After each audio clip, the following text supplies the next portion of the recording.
American സാമ്രാജ്യത്വത്തിൻ്റെ യുദ്ധ നിലപാടുകൾക്കെതിരായി മുമ്പ് ചേരിചേരായ്മയുടെ നിലപാട് സ്വീകരിച്ചിരുന്ന ഇന്ത്യ യഥാർത്ഥത്തിൽ പൂർണ്ണമായിട്ട് അവർക്ക് വിധേയപ്പെട്ട് വിദേശ നിലപാട് സ്വീകരിച്ചുകൊണ്ടിരിക്കുന്നു എന്നുള്ള അപകടകരമായ സാഹചര്യമാണ് നമുക്കിന്ന് കാണാൻ സാധിക്കുന്നത്. നരസിംഹറാവുവിൻ്റെ കാലത്തോടുകൂടിയാണ് ചേരിചേരായ്മ നയം മാറ്റി അമേരിക്കൻ പക്ഷപാതപരമായ നിലപാട് സ്വീകരിച്ചത്. ഇസ്രായേലുമായി ഉണ്ടായിരുന്ന ഇന്നത്തെ ബന്ധം രൂപപ്പെടുത്തിയതും അതിനടിസ്ഥാനപ്പെടുത്തിയിട്ടാണ്. ഇന്ത്യൻ പാസ്പോർട്ടിൽ ഇസ്രയേൽ സന്ദർശിക്കാൻ ഇന്ത്യൻ പൗരന്മാർക്ക് അവകാശമുണ്ടായിരുന്നില്ല മുമ്പ്. ആ ബന്ധം പുനഃസ്ഥാപിച്ചത് പിന്നീട് നരസിംഹറാവു ഉൾപ്പെടെയുള്ളവർ എടുത്ത നിലപാടിൻ്റെ ഭാഗമായിട്ടാണ്. അമേരിക്കയുടെ ജൂനിയർ പങ്കാളിയായി ഇന്ത്യ മാറുന്നു എന്നുള്ളതാണ് സത്യം. ആണവ കരാറിൻ്റെ പേരിൽ ഇന്ത്യയുടെ സ്വാശ്രയവും സ്വാശ്രയത്വ നിലപാടും പരമാധികാരവും അടിയറ വെക്കുന്ന രീതിയിലുള്ള നയം UPA ഗവൺമെൻറ് സ്വീകരിച്ചപ്പോഴാണ് ഇടതുപക്ഷം അന്ന് പിന്തുണ പിൻവലിച്ചത്. കോൺഗ്രസ് പിന്തുടർന്നു വന്ന വിദേശ നയവും BJPയുടെ നയവും ഒന്നു തന്നെയാണ്. ഇപ്പോഴും ഇന്ത്യൻ മാർക്കറ്റ് അമേരിക്കക്ക് തുറന്നു കൊടുക്കുന്ന നിലപാടോടെ കർഷകരാകമാനം പ്രതിസന്ധിയിലാകുകയും ഇന്ത്യ ഗവൺമെൻറ് നെല്ല് സംഭരണം ഉൾപ്പെടെയുള്ള സംസ്ഥാന ഗവൺമെൻറ്റുകളുടെ സംഭരണ വില സംബന്ധിച്ചുള്ള കാര്യത്തിൽ സബ്സിഡി നൽകരുത് എന്ന് ഇപ്പോൾ നിർദ്ദേശിച്ചു കഴിഞ്ഞിരിക്കുകയാണ്. ധാന്യോൽപാദനത്തിന് സബ്സിഡി വേണ്ട, നമ്മുടെ ഉൽപാദനവും പുറത്തുനിന്ന് വരുത്താൻ ഉള്ള സാധ്യതയും വെച്ചുകൊണ്ട് ഖജനാവിൽ നിന്ന് പണം കൊടുക്കരുത് എന്നാണ്. കൃഷിക്കാരെ സഹായിക്കുന്ന ഈ താങ്ങുവില സംവിധാനം ഒഴിവാക്കാനാണ് കേന്ദ്ര ഗവൺമെൻറ് കേരളത്തോട് ഉൾപ്പെടെ ആവശ്യപ്പെട്ടത്.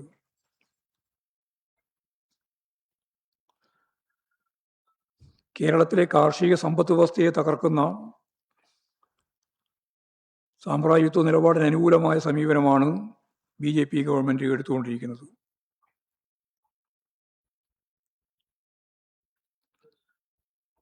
ഇന്ത്യക്ക് ആവശ്യമുള്ള സാധനങ്ങൾ ലോക വിപണിയിൽ എവിടെ നിന്ന് ഇറക്കുമതി ചെയ്യണമെന്ന കാര്യം തീരുമാനിക്കുന്നത് അമേരിക്കയാണ് എന്ന തലത്തിലേക്ക് കാര്യങ്ങൾ എത്തിയിരിക്കുകയാണ്.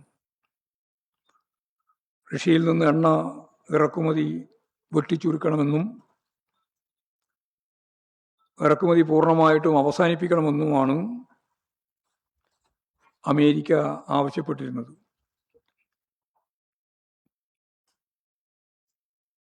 അതേപോലെ തന്നെ നിലപാട് സ്വീകരിക്കുകയാണ് ഇന്ത്യ ഗവൺമെൻറ്റും ചെയ്തത്. ഇപ്പോഴും റഷ്യയിൽ നിന്ന് എണ്ണ ഇറക്കുമതി ചെയ്യാൻ അമേരിക്കയുടെ അനുവാദത്തിന് വേണ്ടി കാത്തു നിൽക്കുകയാണ്. ഒരു അപമാനകരമായ അവസ്ഥയാണ് ഇന്ത്യ കൈക്കൊണ്ടത്. അമേരിക്കയുടെ ദാസ്യന്മാരായി ഇന്ത്യ മാറുന്നു എന്നാണ് ഇത് കാണിക്കുന്നത്.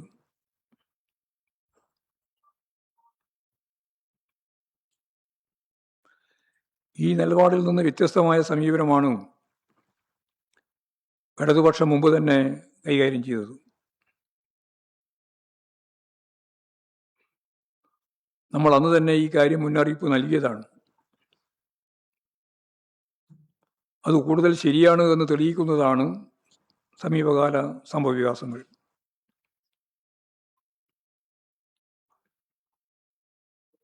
ഇത്തരം നയങ്ങൾക്കെതിരായി ശക്തിയായ പ്രതിഷേധങ്ങൾ ഉയർത്തിക്കൊണ്ടുവരേണ്ടതുണ്ട് എന്ന് തന്നെയാണ്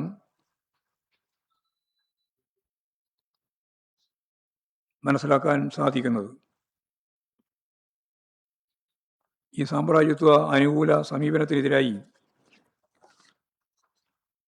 വലിയ രീതിയിലുള്ള ജനകീയ മുന്നേറ്റം രൂപപ്പെടുത്താനാവണം എന്ന് തന്നെയാണ് വിശദീകരിക്കേണ്ടത്. 1991 സോവിയറ്റ് യൂണിയന്റെ തകർച്ചയോടുകൂടിയാണ് സാമ്രാജ്യത്വ ആധിപത്യം വലിയ രീതിയിൽ ലോകവ്യാപകമായിട്ട് വരാൻ തുടങ്ങിയത്. അന്ന് വലതുപക്ഷ മാധ്യമങ്ങൾ പ്രചരിപ്പിച്ചത് ലോകം ജനാധിപത്യ വഴിയിലേക്ക് നീങ്ങുന്നു എന്നാണ്.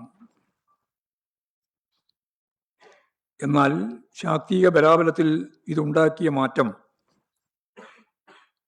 ലോകത്തെമ്പാടും ദുരിതം വിതക്കുന്ന ഒന്നായി എന്നുള്ളത് അനുഭവവേദ്യമായിരിക്കുന്നു. ഇതിൻ്റെ ഫലമായി ലിബിയ, ഇറാഖ്, ഇറാൻ തുടങ്ങിയ രാജ്യങ്ങളിലെ ഭരണാധികാരികൾക്കെതിരെ അവരെ കൊല്ലാൻ അമേരിക്കക്കും ഇസ്രയേലിനും ഒരു മടിയും ഉണ്ടായില്ല. വെനീസുലയിലെ രാഷ്ട്രത്തലവനെയും സഹധർമ്മിണിയെയും തട്ടിക്കൊണ്ടുപോകുന്ന നില വരെ ഉണ്ടായി. ഇറാനെതിരായിട്ടുള്ള നിലപാട്, ആക്രമണം ഇപ്പോൾ നമ്മുടെ അടുക്കളയെ പോലും ബാധിച്ചിരിക്കുന്നു എന്നുള്ള സ്ഥിതിയാണ്. പാചകവാതകം ലഭ്യമല്ലാത്ത നില രൂപപ്പെട്ടിരിക്കുന്നു. പെട്രോളിയം ഉൽപ്പന്നങ്ങളുടെ കാര്യത്തിലും ഇത് തന്നെയാണ് അവസ്ഥ. ലോകത്തെമ്പാടും എന്തു നടന്നാലും തങ്ങൾക്ക് ബാധകമല്ലെന്ന നിലപാട് സ്വീകരിക്കുന്നവരെ കണ്ണു തുറപ്പിക്കുന്നതാണ് ഇപ്പോഴുള്ള സംഭവവികാസങ്ങൾ.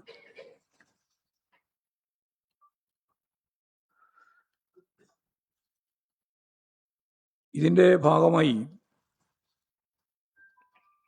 വരാൻ സാധ്യതയുള്ള വളരെ ഗൗരവമുള്ള പ്രശ്നം പാചകവാതക ദൗർലഭ്യമാണ്.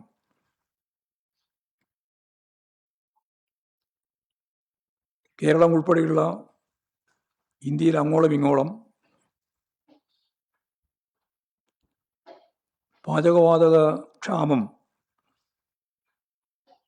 ബാധിച്ച റെസ്റ്റോറൻറ്റുകളും എല്ലാ മേഖലയും, ആശുപത്രികൾ, ആരാധനാലയങ്ങൾ പോലും, വൃദ്ധസദനങ്ങൾ, ഹോസ്റ്റലുകൾ, അവിടെയൊന്നും ഭക്ഷണം മുടങ്ങുന്നൊരവസ്ഥ ഉണ്ടാവുന്നില്ല എന്ന് ഉറപ്പുവരുത്താൻ സാധിക്കണം.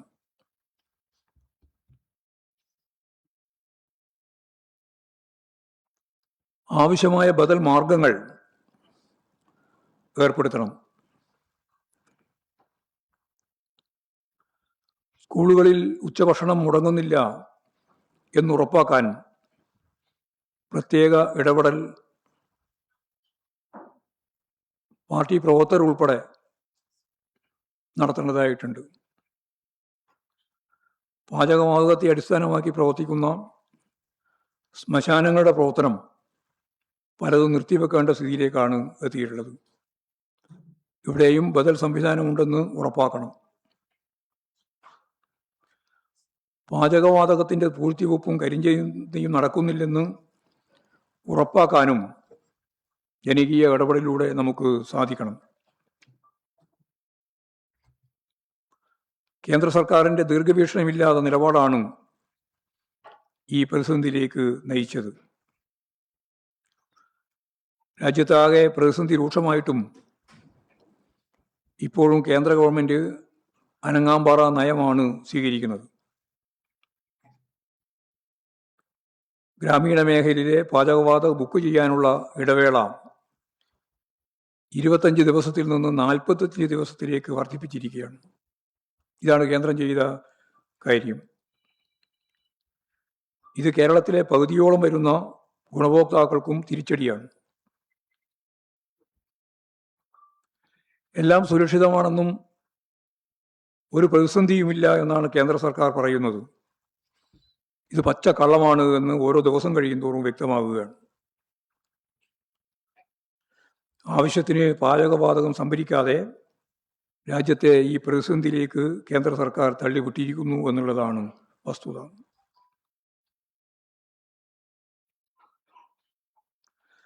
മുഖ്യമന്ത്രിയുടെ നേതൃത്വത്തിൽ കേരളത്തിൽ പാചകവാതക കമ്പനി പ്രതിനിധികളെ ഉൾപ്പെടുത്തി ഒരു ഉന്നതതല യോഗം ചേർന്നതിൻ്റെ ഭാഗമായി നമുക്ക് ചെയ്യാൻ സാധിക്കുന്ന കാര്യങ്ങളാണ് ഇവിടെ ആസൂത്രണം ചെയ്തിട്ടുള്ളത്.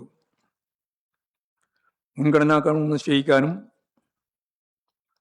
അതിനടിസ്ഥാനപ്പെടുത്തി വിതരണം ചെയ്യാനും ഇപ്പോഴും തീരുമാനമായിട്ടുണ്ട്. വാണിജ്യ മേഖലയിൽ കൂടുതൽ പാചകവാതകം അനുവദിക്കണമെന്നുൾപ്പെടെയുള്ള കാര്യം സർക്കാരിനോട്, സെൻട്രൽ ഗവൺമെന്റിനോട് ആവശ്യപ്പെട്ടിട്ടുണ്ട്.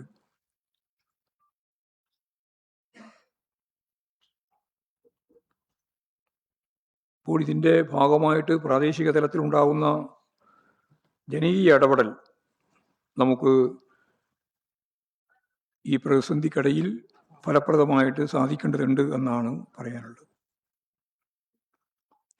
ദേശീയപാത ഉദ്ഘാടനത്തിൽ നിന്ന് PWD വകുപ്പിനെയും മന്ത്രിയെയും മാറ്റി നിർത്തിയ നടപടി അങ്ങേയറ്റം പ്രതിഷേധാർഹമാണ് എന്ന് കേരളം ഒറ്റക്കെട്ടായി ചൂണ്ടിക്കാണിക്കുകയുണ്ടായി. ഭൂമി ഏറ്റെടുക്കുന്നതിന് 5580 കോടി റുപ്യ ഇന്ത്യയിലെ മറ്റൊരു സംസ്ഥാനവും നൽകാതിരുന്നത് കേരളമാണ് നൽകിയത്.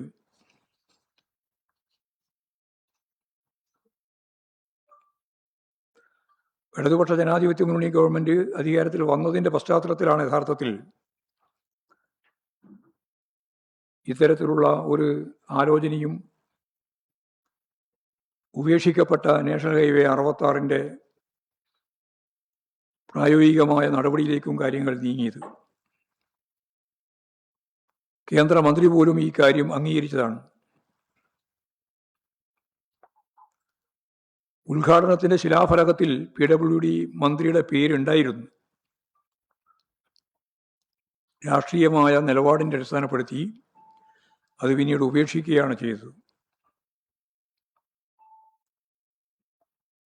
അപ്പോൾ രാഷ്ട്രീയ താല്പര്യങ്ങൾക്കായി ഇത്തരത്തിലുള്ള സംസ്ഥാന സർക്കാരിൻ്റെ അവകാശത്തെ പോലും ഇല്ലാതാക്കുന്ന നടപടി അങ്ങേയറ്റം പ്രതിഷേധം അറിയിക്കുന്ന ഒന്നാണ്. ഇതിനെതിരായി ശക്തിയായ നിലപാട് കേരളത്തിൽ ഉയർന്നു വന്നിട്ടുണ്ട്. സംസ്ഥാനത്തിൻ്റെ അവകാശങ്ങൾ കവർന്നെടുക്കുന്ന ഇത്തരം നയങ്ങൾക്കെതിരെ പ്രതിഷേധം ഉയരേണ്ടതായിട്ട് ഉണ്ട്.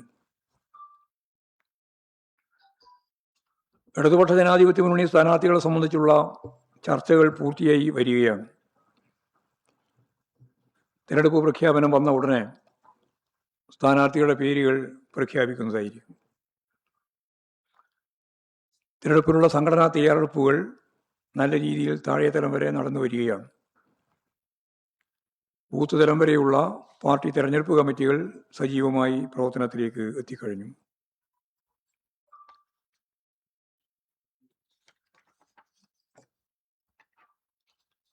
നമുക്ക് നല്ല രീതിയിലുള്ള ഭൂരിപക്ഷത്തോടെ ഇടതുപക്ഷ ജനാധിപത്യ മുന്നണി 3ാം ടേമും അധികാരത്തിൽ വരും എന്ന് തന്നെയാണ് നടന്നുകൊണ്ടിരിക്കുന്ന പ്രവർത്തനങ്ങളെ അവലോകനം ചെയ്യുമ്പോൾ കാണാൻ സാധിക്കുന്നത്.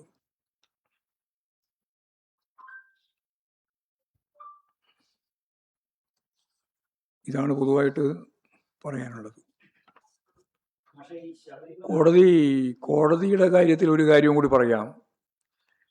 കഴിഞ്ഞ 2 ആഴ്ചക്കുള്ളിൽ ഈ DA വിഷയത്തിൽ ജീവനക്കാർക്ക് മെസ്സേജ് അയക്കുന്നു എന്ന കേസ് ഹൈക്കോടതി തള്ളിക്കളഞ്ഞു. അതായിരുന്നു വളരെ പ്രധാനപ്പെട്ട ഒരു കേസായിട്ട് ഹൈക്കോടതി കൈകാര്യം ചെയ്തത്. സർക്കാർ തന്നെ പറഞ്ഞു, സർക്കാരിൻ്റെ സദ്ഭരണത്തെയും സാമൂഹ്യക്ഷേമ നടപടികളെയും മെസ്സേജ് വഴി മറ്റുള്ളവരെ അറിയിക്കുന്നതിൽ എന്താണ് കുഴപ്പം എന്നാണ് കോടതി ചോദിച്ചത്. DA നൽകുന്നതിന് പ്രചരണം നൽകിയതിനൊപ്പം സർക്കാരിനുള്ള ഹൈക്കോടതിയുടെ അഭിനന്ദനവും പ്രതിപക്ഷം, അതായത് ശക്തിയായ രീതിയിൽ ഇങ്ങനെയുള്ള ഒരു നിലപാട് സ്വീകരിക്കാൻ പാടില്ല എന്ന് പറഞ്ഞുകൊണ്ടാണ് ഹൈക്കോടതിയിലേക്ക് അവർ പോയത്. പക്ഷേ ഹൈക്കോടതി സർക്കാരിനെ അഭിനന്ദിക്കുകയാണ് ചെയ്തിട്ടുള്ളത്. രണ്ടാമത്തത്, നവകേരള സർവേയിൽ എന്താണ് തെറ്റ് എന്ന ചോദ്യം സുപ്രീം കോടതിയാണ് ചോദിച്ചത്. സർവേ റദ്ദാക്കിയ ഹൈക്കോടതി വിധിക്കെതിരായി സുപ്രീം കോടതിയിൽ പോയപ്പോൾ സ്റ്റേ ചെയ്യുകയും ക്ഷേമ പദ്ധതികൾക്കായി നൂറുകണക്കിന് കോടി രൂപ ചെലവഴിക്കുന്ന സർക്കാർ ആ പദ്ധതികൾ ജനങ്ങളുടെ അഭിപ്രായം അറിയാൻ സർവേ നടത്തിയാൽ എന്താണ് തെറ്റെന്ന് ചോദിക്കുകയും ചെയ്തു. ഇന്നലെയാണ് LDF UDF സർക്കാരുകളുടെ കാലത്തെ താരതമ്യം ചെയ്തുകൊണ്ടുള്ള PRD പരസ്യത്തെ ചോദ്യം ചെയ്ത് കോൺഗ്രസ് ഹൈക്കോടതിയിൽ പോയി കോൺഗ്രസിൻ്റെ ആക്ഷേപം പ്രഥമദൃഷ്ട്യാ നിലനിൽക്കുന്നതല്ല എന്നായിരുന്നു ഹൈക്കോടതിയുടെ നിരീക്ഷണം. പരസ്യം വിവാദമാക്കി UDFൻ്റെ ഇരുണ്ട കാലത്തെ ജനങ്ങൾക്ക് മുമ്പിൽ അവതരിപ്പിക്കുന്നതിന് തടയാനായിരുന്നു അവരുടെ ശ്രമം. എന്നാൽ കോടതി അത് അംഗീകരിച്ചില്ല എന്നുള്ളതാണ് അതിൻ്റെ ഭാഗമായിട്ടുള്ള പ്രധാനപ്പെട്ട കാര്യം. ഇത്രയും കാര്യങ്ങളാണ് പറയാനുള്ളത്.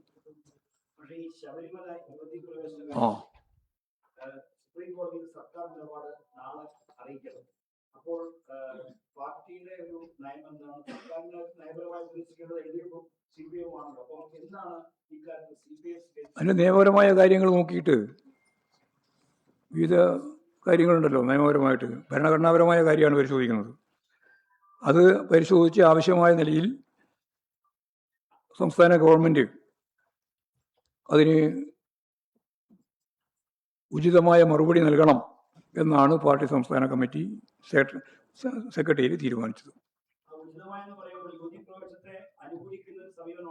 അല്ലല്ല, ഞങ്ങൾ ഒരു മാറ്റവും ഉദ്ദേശിക്കുന്നില്ല.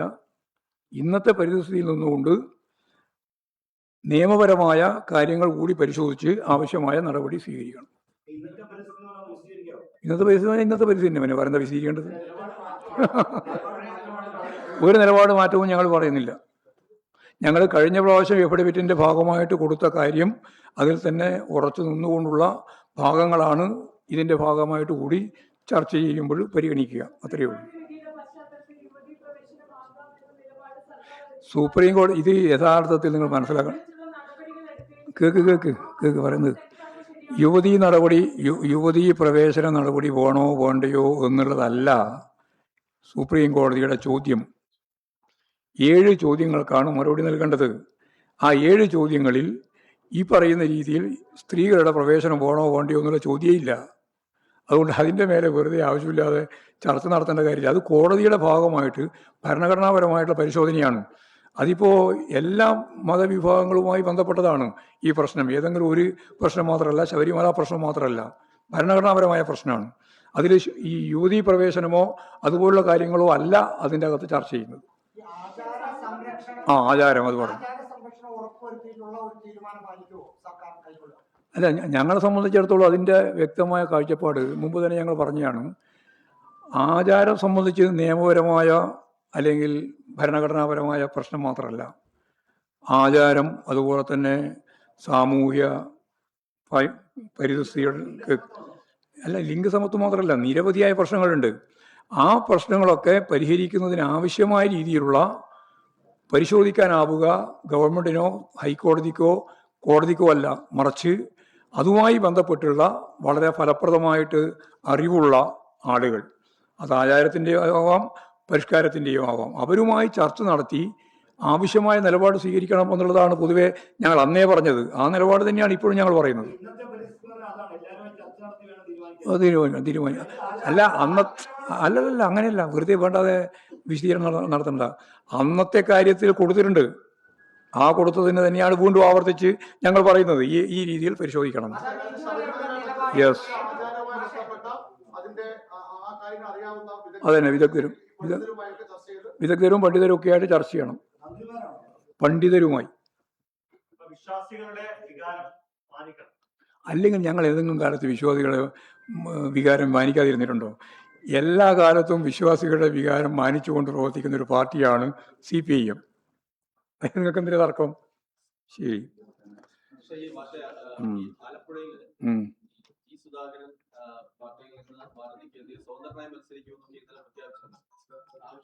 അല്ല, G. സുധാകരൻ പാർട്ടി മെമ്പർഷിപ്പ് പുതുക്കാതെ പാർട്ടിയിൽ നിന്ന് പുറത്തു പോയല്ലോ. പിന്നെ ഞങ്ങൾ അതിനെപ്പറ്റി ആലോചിക്കേണ്ട കാര്യം എന്താ ഉള്ളത്?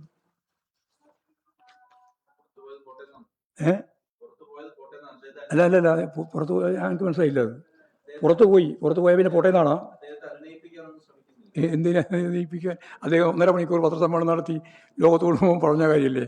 ഞങ്ങളെന്തിനു എഴുന്നേൽപ്പിക്കാനാണ്? അദ്ദേഹം പാർട്ടി മെമ്പർഷിപ്പ് പുതുക്കിയിട്ടില്ല, പാർട്ടി മെമ്പർഷിപ്പിലില്ല. അദ്ദേഹത്തിന് ജനാധിപത്യപരമായ രീതി എങ്ങനെ തീരുമാനിക്കാനുള്ള അവകാശമുണ്ട്. ആ നിലപാട് സ്വീകരിച്ചു എന്ന് മാത്രമേ കണ്ടുള്ളൂ.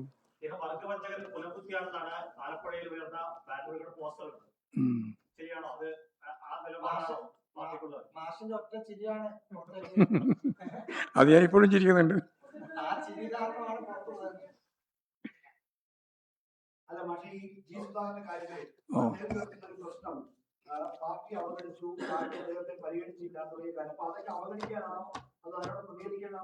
അല്ല, ഞങ്ങൾക്ക് അതിൻ്റെ പേര് ജനങ്ങൾക്ക് അറിയുന്ന കാര്യമില്ല. അതല്ല ഞങ്ങളതിന് അതിനെ പോയിട്ട് വെറുതെ ആവശ്യമില്ലാതെ അലക്കം നടത്തേണ്ട കാര്യം. അയാൾക്ക് ബുദ്ധിയില്ലാതെ പാർട്ടി മെമ്പർഷിപ്പ് കൊടുക്കാതെ പോയത്. ഞങ്ങളെന്ത് ചെയ്യാനാ?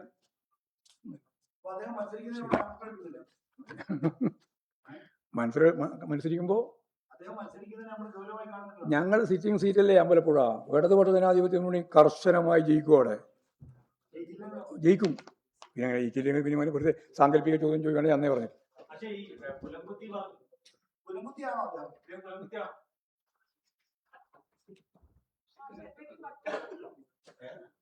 ഒരു മണിക്കൂർ